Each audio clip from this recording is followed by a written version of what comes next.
قلعة الحصن 9/7/2012 برج بنت الملك. ندخل الآن إلى داخل هذا البرج الجميل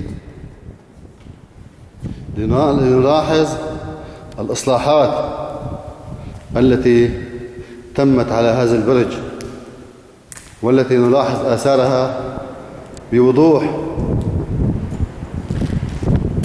على هذا البرج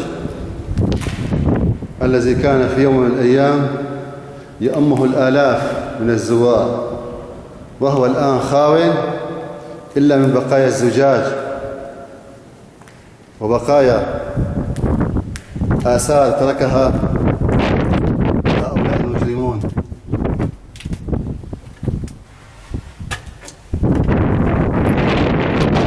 كم أنت جميلة يا سوريا، وكم ستصبحين أجمل بعد سقوط هذا النظام الظالم. أنت جميلة جدا يا سوريا.